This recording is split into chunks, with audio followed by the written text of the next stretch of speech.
Welcome to Indian Tech Icon Spotlight, where we celebrate excellence and innovation in tech leadership. I'm Sheetal Acharya, and let's welcome our guest, Ashish Sabharwal, who is an inspiring leader driving innovation and digital transformation. Hi Ashish, welcome to our show, and it's really wonderful to have you with us today. I'm honored.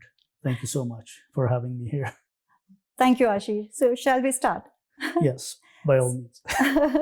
So let's start from the beginning of your career journey. We'd like to know more about how your career progressed from your very first role to where you are currently. If I go back, it's like I've been in this career like over 26 years now, and started as a software developer. And I think most of the people now say it's a legacy system, but I started with the S400 systems. Oh, wow. It's a mid-range system, and I still love them. Yeah. I started my career as a software developer, where I was building systems and building processes. Mm-hmm. But at that time, the focus was more on building and delivering the systems.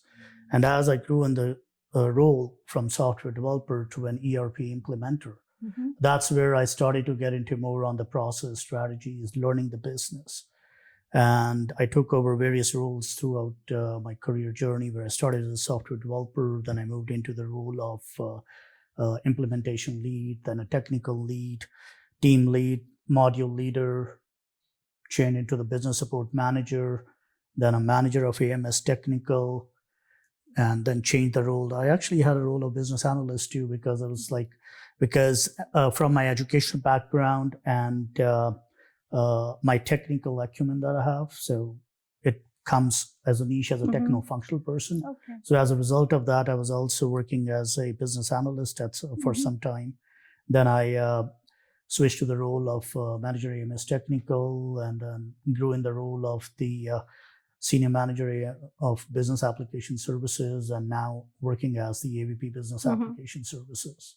That's a wonderful journey, like starting as a developer, and that too, like so-called the system that we call it as legacy systems. Yeah, it's the interesting part of my career is where I started as a technical person, and slowly I changed over to the functional side and become more like a techno-functional. It's a niche, and even today when I work with the customers and the internal business stakeholders, this techno-functional background comes handy for me. Yeah. And it's kind of helps me also understand the business strategy, and helps me implement the business strategy in a more effective way. Absolutely. So you can align technology with the business value. Absolutely. Wonderful. And what's a normal workday looks like for you? What are your day-to-day roles and responsibilities? My day-to-day. So currently in my current role, I'm working as AVP Business Application Services, and my team is providing services under 3 pillars, which is application development, application maintenance, and application management. And application development is more about the project building ground up, so systems from ground up development, or enhancements, or building new processes, re-engineering processes. Application maintenance is more about tier 2, tier 3 support, making sure the systems are stable and reliable. And application management is more about bringing new technologies into the system, into the organization, and managing technology currencies, technology debt, and application digitalization, modernizations are all part of the application management. And the day-to-day role is basically making sure that we are delivering on time a quality product in a more efficient way, and fighting with fires as they come through. The interesting part is that since I took over the role, the core systems we support, like my team is supporting the portfolio of over 145 applications at the moment, which spans from anywhere from enterprise, critical enterprise and business applications to the in-house developed systems. And over the last 4 or 5 years, we have operated in a way that the fires that we used to get on a daily basis is like one-off now. So you barely get so if I put it in the numbers, I can say we're able to achieve like over 95% of uptime for most of the apps, and that my team is supporting. and some are 100%, some are 99.99. So it's a great success to considering where we were like probably 10 years ago and where we are now. So it has kind of we've come a long way. Wonderful. So out of the three pillars that you mentioned, which one you find is like more challenging as well as exciting? I would say when it comes to excitement, I would say all are exciting because each bring a new learning and challenge in its own sense. And but if you ask me what is close to my heart, it's always application management, because my profile since I started my career has been implementing ERPs and implementing new technologies. So that pillar always kind of is close to my heart. Not to say that the others are not close, because whatever I implement under the application or my team is kind of helping me is under the application management pillar. Absolutely. Right? We sustain it under application maintenance, and then it's we enhance it under application development. So they're all kind of tied together, and it brings its own importance and challenges. Yeah, thanks, Ashish. Thanks for sharing that with us. Now, Ashish, talking about Alberta in general, it's being the energy hub. So how do you see the companies have transformed in, like, say, past 5 to 8 years? I would say there's a huge transformation, because I remember that I'll actually go back more than 5 or 10 years. When I moved here, right, the IT was not at a focus. It was one of the component, one of the cost center. It was seen as a cost center. And yes, it existed, but just to run the organization, the main focus was the end business. But over the last few years, what I'm seeing here is the IT is more open. Security has come at the forefront. And with all the breaches and all the hacking that happening and all the customer data protection, customer data which is at risk, right? So customer data protection has come at the forefront, which was not there 10 years ago. Like, yes, customer protection, customer data protection, customer data privacy, confidentiality was always at the focus, but the regulations have tightened over the last few years. Now, it's if I look at my current role, right, even 10 years ago, right, yes, we were very focused on customer data protection, privacy, and confidentiality. Like always, it was kind of ingrained.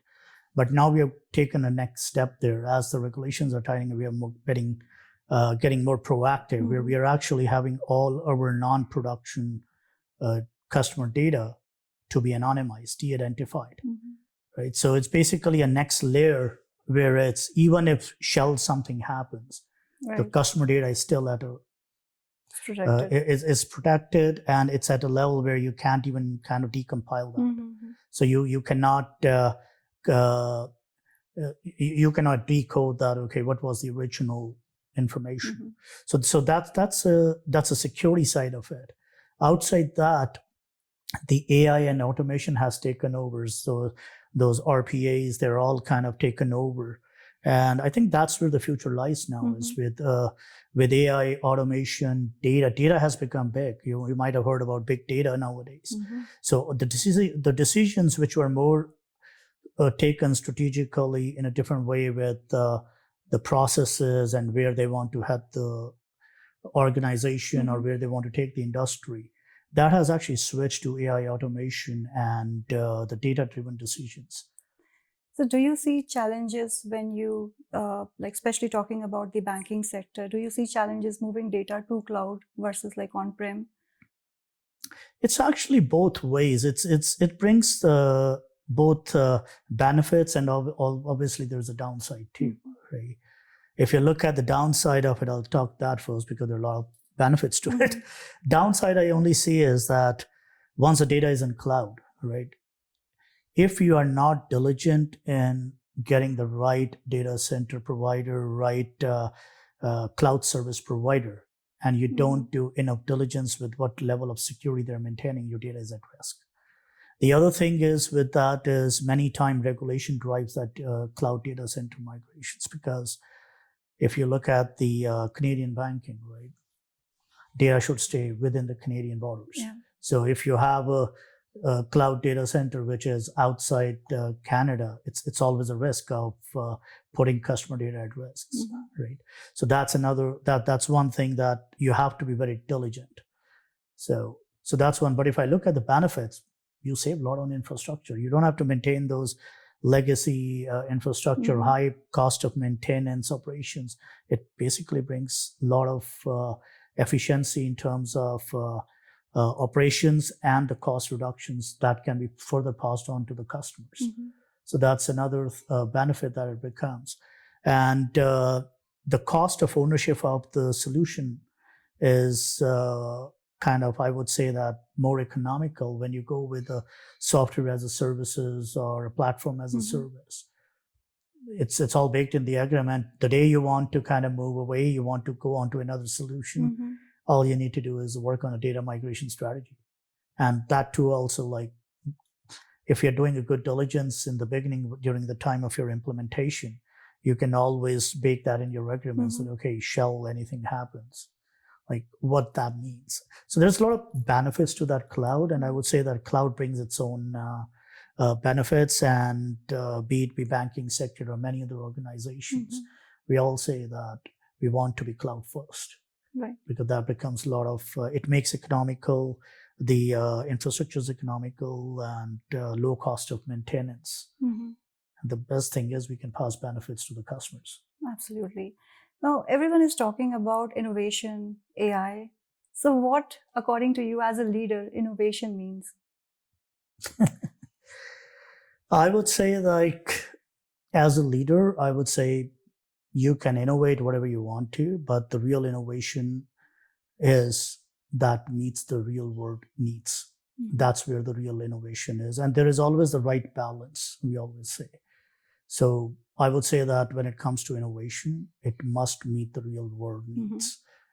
And that's where the whole efficiency lies there. Because if you can't meet the real world needs, then what's the point of innovation? So Ashish, let's talk a bit about the leadership qualities.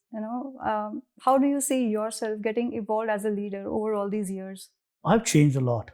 If you ask my leaders, my past leaders, or if you even talk to my teams, be in the older companies or the new company, everybody will say he has changed a lot. And every day I change with everything I learn, because learning is continuous.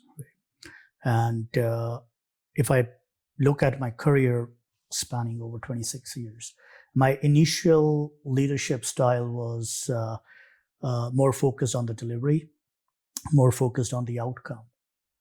That need to make sure the systems are built, we're able to deliver on time, the quality and efficiency of that. But over the period, it has actually more switched toward the business strategy, that business systems that we are building or we are implementing, how it aligns well with the business strategy. And that has changed a lot, because everything that I do, and it also goes back to some of my family values that has been instilled since my childhood, is that why and how, why we need it and how are we going to do it, right? And that why and how has kind of come more kind of visible in what I'm doing today. And the leadership has evolved a lot. And my leadership style of being adaptable, working closely with the team, not micromanaging, that has been constant. It's very consistent with what I was doing. But I would say that aligning what I'm doing with the business strategy and enabling others has become more visible and more apparent in the last few years. You manage different teams, and you're also, every day you're interacting with the customers. So what's the most challenging part of being a leader? I believe that the most challenging part is navigating through the change. That's what I would say. And you have to keep up with the business needs, absolutely. The most important and challenging part I have seen is user acceptance, making sure you're able to convince the stakeholders, customers, that what you are delivering is adding the value, and why so. Because if many times you get the requirement, I want X, right? And if you want to align with the business strategy, you want to bring more value, you say like, there are times you have to say like, no, X can't be done. You have to go through the Y, or you have to add another hop in there, right? Or another function in there. And that's where that convincing and then navigating through change, that acceptability comes into the play. And that's where I have seen the challenges during my implementation days as well. As you have the same ERP solution, same application, working great, providing so much value to one organization, but it's a failure at the other. And majority of the time, the reason is people are not able to navigate through the change, the user acceptance. It's not the product fault. Because if a company is having a inventory of 100 customers or 500 customers, and out of that, let's say 10% or 15% is a failure, it's not a reason for the product. It's because of either it's a change management challenges in the organization, or the product that has been selected was not fit for the industry or for the work that was supposed to be done. And these are the challenges that we encounter. And I think the best way to navigate those through is what's in it for me. And this is what I've seen working. Anytime I'm having these challenges, when I basically share that what's in it for them, the value it's going to bring and how it's going to make things easier for them, the problems it's going to solve, the answer is yes. The answer is approved. And when it comes to the implementation side of it, I've been part of like several RFPs, RFQs, shortlisting of vendors. And again, it goes to like, what's the requirement? How well it meets the business needs. And as long as we are going with that matrix, and we say like, yes, the mandatory checkpoints are done and the optionals are okay, we're fine with it, we're able to get the right solution. So Ashish, the requirements you mentioned, right? Those are all ever evolving from the end customers. So my question is, how do you manage the user acceptance testing? Because that's where you ask your end customers to actually test the application, what is built, and during that period, you get the feedback that I want this, that. So how do you balance out that? That's a very good question. And I must say that kind of you're well prepared with that. That came instantly because I know it's really great question. It's really great question, and we deal with it a lot. I would say that everything we do, we deal with it. And I believe that this is where the process kicks in, the software development lifecycle kicks in. Many times when we are implementing a project or a technology, the biggest mistake we do is picking the methodology we want to use. And when I say methodology, right, I'm talking about be it be a waterfall, be it be agile, be it be hybrid. So it's the methodology that makes a difference. There are projects which you cannot run agile at all. The reason is that you have to have a certain requirements before, and you have to, until those are there, you can't proceed further. I'm not saying that you cannot make it agile. Yes, you can, but waterfall makes more sense for those projects. Especially for ERPs. ERPs, I would say more agile or hybrid is better for those. And this is where the problem, the UAT acceptance problem comes in, is there are two things we always encounter during development, during QA testing, during UAT acceptance. Two things always encounter. One, the business need is continuously changing. And this is quite frequently happens in the projects which are more than 2 or 3 months from a timeline perspective. Their kind of delivery is 2 or 3 months far or away. And if something is like 15 days, 1 month delivery, it's less of an impact.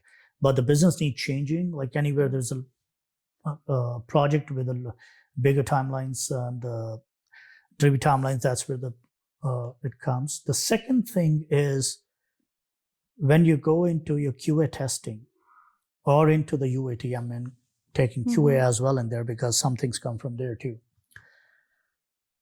Sometime in the QA testing or the UAT acceptance, there will be those scenarios which will be coming up which were not covered in the requirements. And because they were not in the requirements, system can't do it. Yeah. And it will be more of a problem if it's a ground up developed system or in-house system versus a COTS application. You might have some workarounds in the COTS application. So yes, they do come. And again, it goes into what the methodology you're using. If you're using a waterfall methodology with these kind of projects, you have a problem. Because as per the methodology, you cannot start working on a new requirement until the first set is delivered. Dependency. It's a dependency, right? And the cycle is too long. You can't handle that.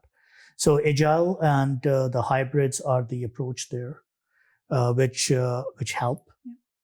And anytime I've seen like QA and UAT acceptance when there's a problem, the one question comes is that how critical it is to the business delivery. If it is going in sprints because of agile, it's much easier. Like, fine, we can deliver it in the second sprint. Yeah. But if it's a hybrid, right, the question becomes is how critical it is to the go live. And that's where the prioritization kicks in. There are times we have to handle the critical requirements, don't have a choice. Right. In agile, it gives us a flexibility that we can let the testing for the first sprint go and we can release it in the second sprint. So before we do the actual go live, right, it's already in place and it gives us more flexibility. It also helps in a way is that if the requirements are not clear, I don't know what I want today. I know I have the concept. I have 10 requirements clear. I can deliver a feature, but the second feature, I just have a concept. So it gives me enough flexibility that I can use that model and deliver what we know while we navigate through the unknowns. So I would say that the answer is the prioritization of how critical the requirement is when it's required to be delivered. And is it a valid scenario? It's basically why we need it. Right. And then the other thing is the methodology. Many times it's a wrong methodology in the beginning of the project. That's why I always say is like, I like the way the Japanese work, right? Because the way the Japanese work is they put too much effort in planning. They take like long time. I worked for this car manufacturer in the automotive industry. And I remember when we were implementing ERPs, it will take like probably more than 10 months a year just to plan how we want to implement. And then it's when the time of implementation comes, it's like bang, bang, bang. It's like there is no slowdown. And all the requirements we're going with the agile mode. We are unwinding things on the fly and we're just rolling it and we have an end target and it just works. And that's the way it should be. Like planning needs to be like. Planning is 100%. Many times we lack in the planning. We say like, fine, let's go and we'll figure it out as we go. Great. Requirements, I get it. We can do it. But there is certain planning need to be done. What about your resourcing? What about your team? What about your delivery plan, delivery timelines? What about what you need when? These timelines need to be unwinded. Otherwise, you're kind of having the challenge. Absolutely. So Ashish, if you have to give an advice to the aspiring leaders in tech, what that advice would be? I would give a very simple advice. Stay grounded. Be honest to what you're doing. Be consistent. And remember one thing, that learn the business behind the technology. Because it is the business that is driving technology. Technology is there because of the business and the people. Right. So don't just focus on building the system. Build the system for the purpose, not just code. And that's one thing I would say is like, make sure you learn the business, learn the why of it, that why you are doing something and the value you're trying to bring in. Unless you do that, no matter what you do, it doesn't add value, because at the end of the day, what it is the people and the purpose that matters. Technology is just a driver. Technology is just a driver. Yeah, thanks for sharing those valuable takeaways, Ashish. Now, Ashish, let's go back down the memory lane. Let's talk about your hometown and your childhood memories, or any value or any principle that you still carry from your childhood in your professional life. That actually takes me back to my upbringing. I grew up in a values-driven home where hardworking, humility, and consistency were non-negotiable. And that I still carry with me. And it is that early environment that actually taught me to lead with empathy. It actually made me learn that it is not the control in the leadership that matters. The true leadership lies between empowering people, enabling people, creating trust and space for them to grow. Mm-hmm. And that's what I still carry with me. That's wonderful.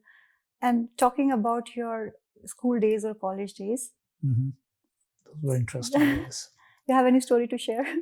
From there are lots of what stories. What kind of student you were? Were you more into extracurricular I was very quiet. Mm-hmm. I'm introvert, and I was introvert at that time.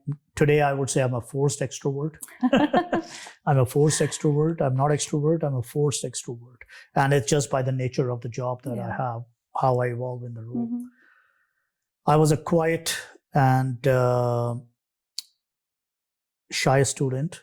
And I remember my teachers complaining to my sister that he doesn't speak.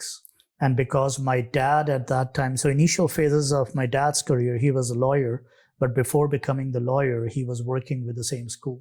He was in the finance department, accounting department. And because all the teachers knew my dad, so pretty much every other day, my dad will hear, he doesn't speak in the class. We ask the question, he keeps quiet. He knows the answer, but he keeps quiet. So that was one thing that was kind of in the school. But I guess that also helped me in a way that when I'm talking to people in various settings, right, I try to listen to understand. Be a good listener. Right. And I think that's helping me. Mm-hmm. So I won't say that I'm a good listener, but I would say that I try to listen to understand. Mm-hmm. Because once I understand, then I can kind of respond, and I can deliver on what they're asking, what the other person is asking. Because if I listen to respond, it's a disaster. Mm-hmm. So that one thing has kind of helped from my school times. The other thing is that I think my school helped shape some of my techno-functional role, because back in the day, it was like like in India is when you go into the high school, you have to pick a subject, right? So you pick art, science, or commerce, right? So I was actually I wanted commerce. Okay. And commerce was one of the booming streams at that time, so there was no seat. So I literally didn't go to school for 2 weeks to have my school accommodate me into the commerce. Mm-hmm. So when the new session started and the commerce stream started, I didn't go to the school for first 2 weeks because I was working with my school to give me a seat in the commerce stream. Mm-hmm. They offered me science, they offered me arts, and I said no. You want I said no to it. And finally, they made an exception for me and gave me the commerce. And I think that because they gave that exception, and obviously my dad was a driver there too, because dad put a lot of pressure that I don't want to leave the school and I want to be in commerce. Mm-hmm. And looking at how committed I was to the commerce stream, I finally got that commerce stream. And my dad helped a lot there. And I think that helped me because I did the commerce, then I did my bachelor's in commerce, and then I changed over to the technology side of things. So I can understand the business side of it, and I can understand the technology side of it, and I can bridge both together. And that niche of techno-functional is not common. Absolutely. And that helps me. Yeah, that's fantastic. Now, Ashish, let's talk a bit about your family members. Who all are in your family, and given your busy schedule, what are your kind of weekend activities that you do as family bonding? Grocery is one. When it comes to the weekend activities. That's a forced activity, I would say. Right? Yeah, it's kind of forced, yeah. But anyways, you have to do it, right? But anytime we're going, we try to go all together so that we have some time together. But yeah, if I talk about the family, I think my family has been my biggest support. My dad passed away in 2021, and he was my hero. He was the mentor I would always look at. He shaped my career a lot. The principles that he instilled in me, the qualities he instilled in me, stands by. And even after him, his principles still guide me. Yeah. It's a guiding light for me. My mom and my wife are working behind the scenes, holding everything together. That actually makes sure that I am free of any concerns or any kind of worries when I'm doing things. Actually, their contribution, my mom, my dad, and my wife's contribution, I would say, is behind the scenes that I am where I am. Because I wouldn't have been in Canada if my dad wouldn't have forced me. He was a big pusher for that. I wouldn't have made decisions from a career perspective that I made where jobs were like demanding a lot of travel if my mom, my wife was not holding the house together. Right. So I was clear, because even after it will be probably a surprise for many that when I was getting married and I met Charu and we were talking to each other. So my first thing to her was, and she can vouch for it, that this is the type of job I have. I'm traveling a lot. There are times I won't be able to take you with me. So you'll have to stay here in Delhi and I'll be traveling outside country. And she was okay with that. And I think that helped too. Obviously, it brings its own challenges because you just got married, your wife is in Delhi and you're in Thailand. Wow. I was working in Thailand at that time.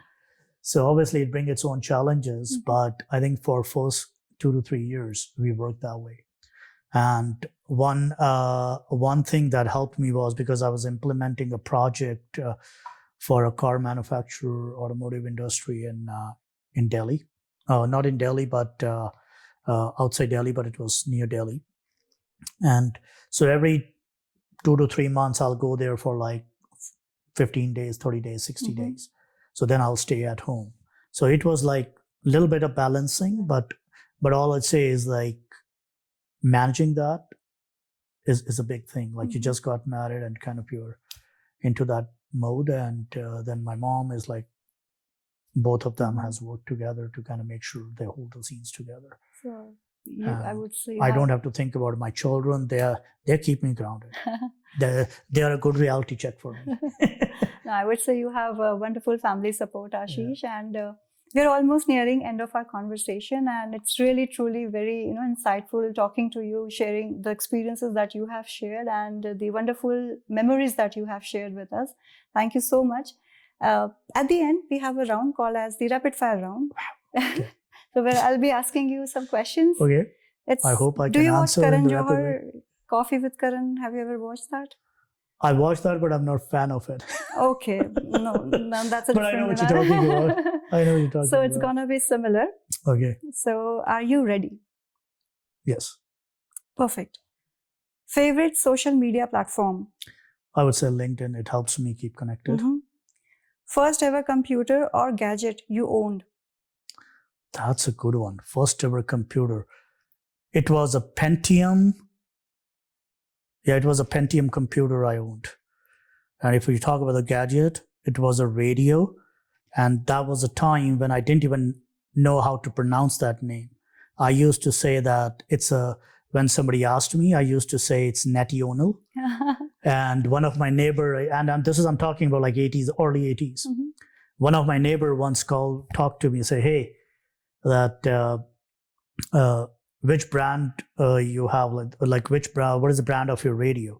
I said National, and he didn't understood. He actually kind of got me, okay, bring it to me and I'll see. Mhm. And then he said, oh, it's national. So yeah, that, I think if you talk Interesting. about the gadget, that was the first one, the Okay. radio that I had back in 80s. And I used to call it National. I used to Mhm. call it National. And then the second gadget I had was the Pentium. It was a Wow. computer. That's wonderful. You remember those. That was, I still remember those. Beautiful. Now, moving on to the next question. If you had a superhero power at work, what would it be? I would say it will be advanced storytelling, Okay. because that will kind of make sure that I'm able to express my ideas more in a better way and have people connect deeply. Okay. That's insightful. Okay, next one. What's more powerful, caffeine or deadlines? That's a hard one. I would say deadlines. Okay, I taken. would say deadlines. They're hard. Caffeine is not that hard for me. I can stay awake after having my. Actually, no, it's the other way around. I can still sleep after having my coffee. But deadlines are more important. Yes. The next one. 404 error. How often do you feel like that? I would say that it's quite often. I would say every other day. Okay. Every other day will be 404. But again, I'm Figuring able to out. reset. I'm able to reset. There's one thing, restart. Mhm. So that restart is really helpful. Perfect. Okay. What's your favorite piece of outdated tech you secretly miss? Sorry, say that again. What's your favorite piece of outdated tech, the technology Outdated that tech. you secretly miss? You can say the radio also. No, I would say those floppy days. Oh, okay. Those floppy days I miss a lot. Mhm. Those floppy days, and I miss them a lot because those are the type of technologies that helped us be more efficient in delivering what we're delivering. Like Mhm. nowadays, people don't care about memories. It's dirt cheap. They don't care about storage. It's dirt cheap.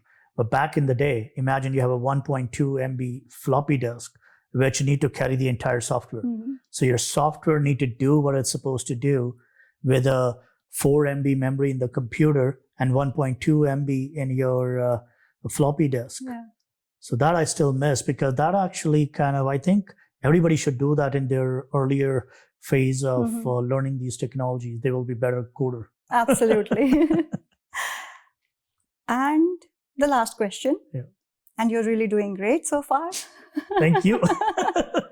Now, I would like to see your, the creativity or the innovative side of yours, Okay. or the creativity.